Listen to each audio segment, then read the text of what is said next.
이사야 40장 1절에서 20절 말씀입니다.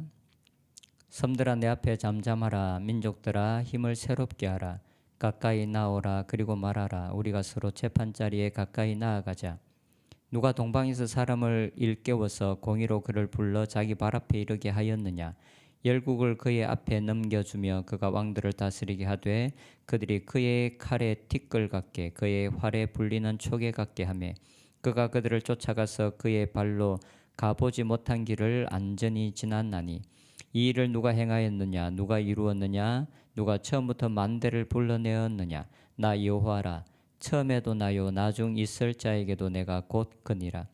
섬들이 보고 두려워하며 땅끝이 무서워 떨며 함께 모여와서 각기 이웃을 도우며 그 형제에게 이르기를 너는 힘을 내라 하고 목공은 금장색을 격려하며 망치로 고르게 하는 자는 매질꾼을 격리하며 이르되 땜질이 잘 된다 하니 그가 못을 단단히 박아 우상을 흔들리지 아니하게 하는도다. 그러나 나의 종 너 이스라엘아, 내가 택한 야곱아, 나의 벗 아브라함의 자손아, 내가 땅 끝에서부터 너를 붙들며 땅 모퉁이에서부터 너를 부르고 내게 이르기를 너는 나의 종이라. 내가 너를 택하고 싫어하여 버리지 아니하였다 하였노라. 두려워하지 말라. 내가 너와 함께함이라. 놀라지 말라. 나는 내 하나님이 됨이라. 내가 너를 굳세게 하리라. 참으로 너를 도와주리라.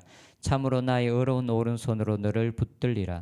보라, 내게 노하던 자들이 수치와 욕을 당할 것이요 너와 다투는 자들이 아무것도 아닌 것 같이 될 것이며 멸망할 것이라. 네가 찾아도 너와 싸우던 자들을 만나지 못할 것이요 너를 치던 자들은 아무것도 아닌 것 같고 허무한 것 같이 되리니 이는 나 여호와 너의 하나님이 내 오른손을 붙들고 내게 이르기를 두려워하지 말라. 내가 너를 도우리라 할 것임이니라. 버리지 같은 너 야곱아, 너희 이스라엘 사람들아, 두려워하지 말라. 나 여호와가 말하노라. 내가 너를 도울 것이라. 내 구속자는 이스라엘의 거룩한 이인이라. 보라, 내가 너를 이가 날카로운 새 타작기로 삼으리니 내가 산들을 쳐서 부스러기를 만들 것이며 작은 산들을 겨같이 만들 것이라. 내가 그들을 까부른즉 바람이 그들을 날리겠고 회오리 바람이 그들을 흩어버릴 것이로되 너는 여호와로 말미암아 즐거워하겠고 이스라엘의 거룩한 이로 말미암아 자랑하리라. 가련하고 가난한 자가 물을 구하되 물이 없어서 갈증으로 그들의 혀가 마를 때에 나 여호와가 그들에게 응답하겠고 나 이스라엘의 하나님이 그들을 버리지 아니할 것이라. 내가 헐벗은 산에 강을 내며 골짜기 가운데에 샘이 나게 하며 광야가 못이 되게 하며 마른 땅이 샘 고는이 되게 할 것이며 내가 광야에서 백향목과 시띠나무와 화석류와 들감람나무를 심고 사막에는 잣나무와 소나무와 황량목을 함께 두리니 무리가 보고 여호와의 손이 지으신 바요 이스라엘의 거룩한 이가 이것을 창조하신 바인 줄 알며 함께 헤아리며 깨달으리라. 아멘. 남유다는 586년에 바벨론에 의해서 멸망했습니다. 근데 그 당시 많은 거짓 선지자들은 예루살렘 성이 멸망하지 않을 것이다라고 예언했습니다. 왜냐하면 예루살렘 성은 하나님께서 선택하신 성이고 그리고 예루살렘 성 안에는 하나님께서 함께 하시는 하나님의 임재의 상징인 성전이 있었습니다. 그리고 남유다에는 하나님께서 다윗에게 약속하신 언약이 있었습니다. 그 언약은 하나님께서 다윗에게 너의 자손이 영원히 네 뒤를 이어서 왕이 될 것이다 라는 약속이었습니다. 그래서 거짓 선지자들은 이런 이유들을 들어서 하나님께서 예루살렘 성을 멸망시키지 않을 것이다 라고 예언했습니다. 그리고 그 당시 남유다의 많은 사람들은 거짓 선지자들의 말을 믿었습니다. 하나님께서 자신의 백성들을 멸망시키지 아닐 것이다 라고 믿었습니다. 하지만 그들의 기대와는 다르게 예루살렘 성은 멸망했고 하나님의 성전은 파괴되었습니다. 이러한 일들을 겪으면서 이스라엘 백성들 사이에는 여러 가지 많은 의문점들이 있었을 것입니다. 하나님께서 다윗 왕에게 한 약속은 어떻게 된 것인가? 하나님은 자신이 한 약속을 지킬 힘과 능력이 없는가라는 의문들, 그리고 하나님께서는 자신의 백성들을 보호할 힘과 능력이 없는가 하는 의문들이 그들의 마음속에 들었을 것입니다. 이러한 배경을 가지고 오늘 본문은 하나님께서 열방을 다스리시며 역사를 주관하시는 분이신 것을 명백하게 보여주고 있습니다.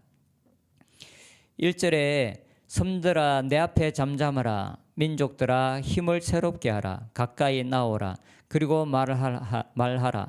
우리가 서로 재판자리에 가까이 나아가자. 섬들아 내 앞에 잠잠하라 라고 말합니다.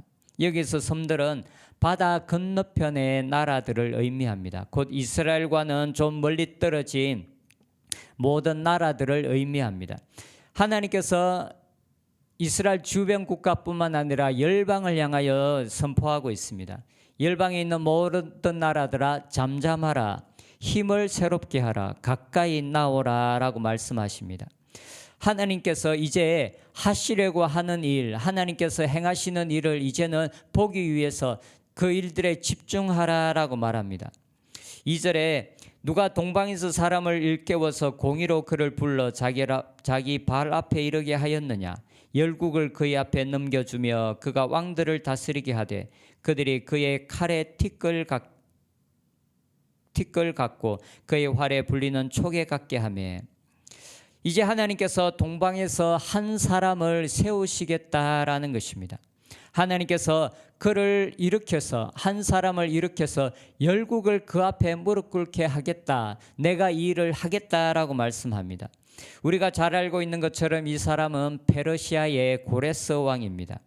페르시아의 고레스 왕이 일어나서 열국을 다스리게 될 것이다 라고 말씀합니다. 그리고 바로 이 일을 행하는 분이 바로 이스라엘의 하나님 여호와인 것을 말씀하고 있습니다.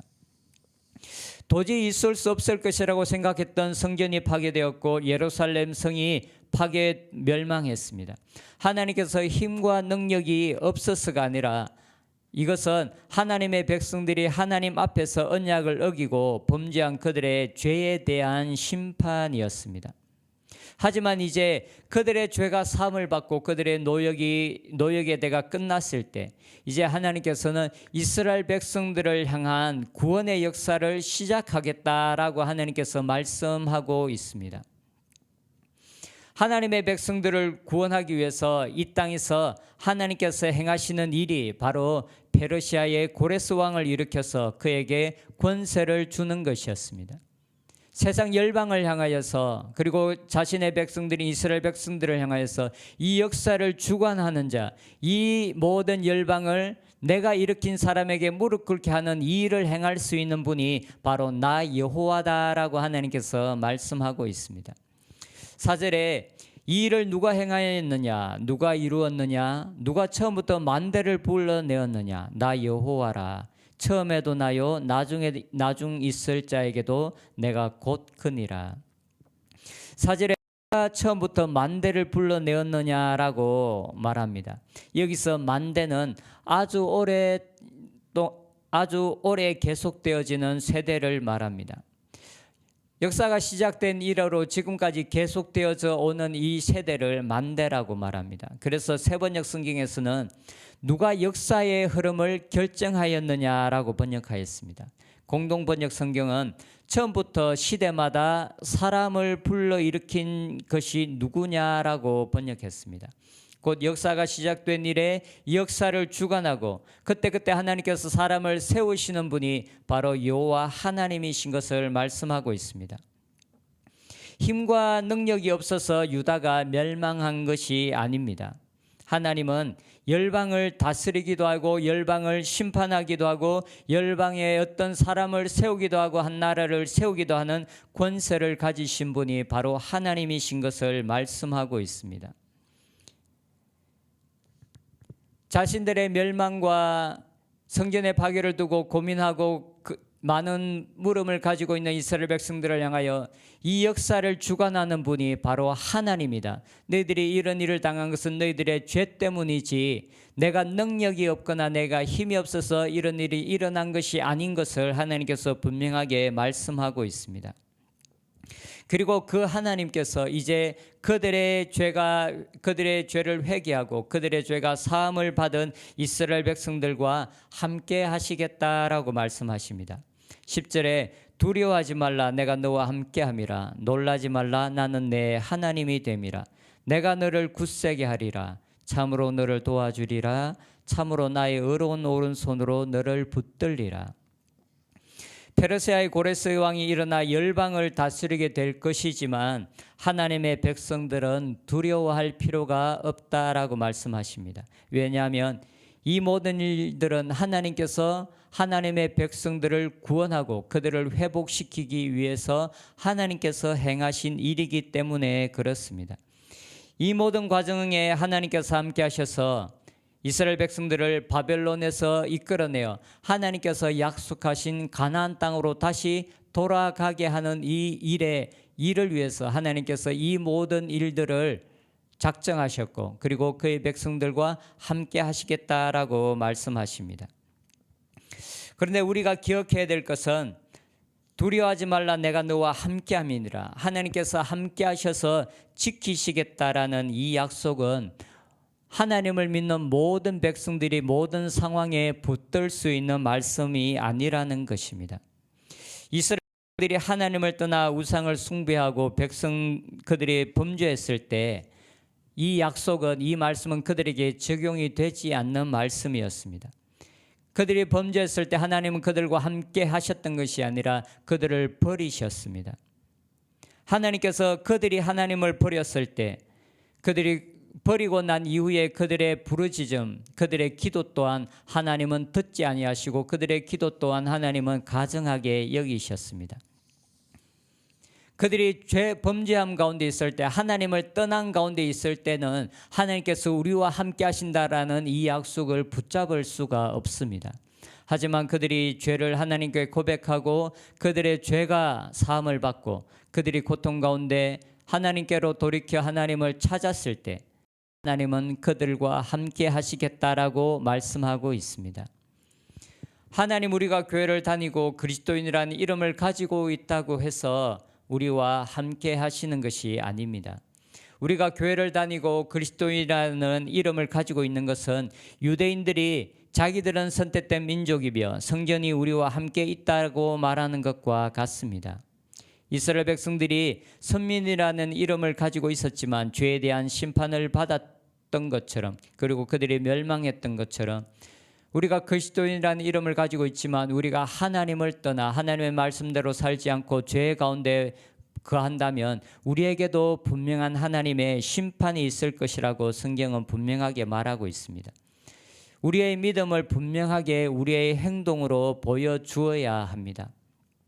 그리고 이렇게 우리의 삶 속에서 하나님을 경외하는 자들 그리고 죄로부터 떠난 자들 하나님의 말씀에 순종하는 자들에게 하나님은 내가 너희들과 함께하여 너희들을 지켜주겠다라고 약속하고 있습니다.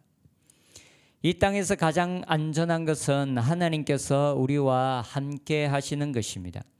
고레스 왕에 의해서 열국이 흔들렸지만 열방이 흔들렸지만 그 중에서 하나님의 백성들은 하나님의 보호하심 안에서 구원을 경험했습니다. 역사의 주관자이신 하나님을 의지하며 주님과 동행하는 일에 주님과 함께하는 일을 가장 우선순위에 두고 우리의 삶을 하나님께 초점을 맞추고 살아가는 저희들이 되었으면 좋겠습니다. 기도하겠습니다.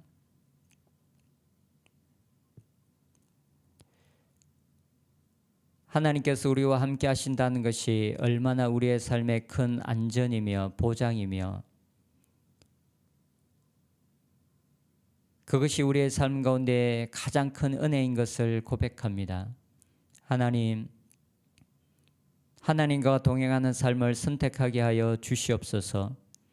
우리가 그리스도인이라는 이름을 가지고 있다고 해서 언제나 우리가 죄 가운데 거하면서도 하나님께서 우리와 함께 하시는 것처럼 그렇게 착각하지 않게 하여 주시고 실제로 우리의 삶에 하나님을 경외하며 하나님의 말씀대로 살아가는 저희들이 될 수 있도록 축복하여 주시옵소서.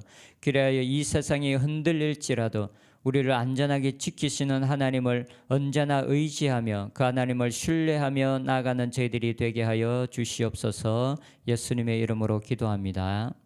아멘.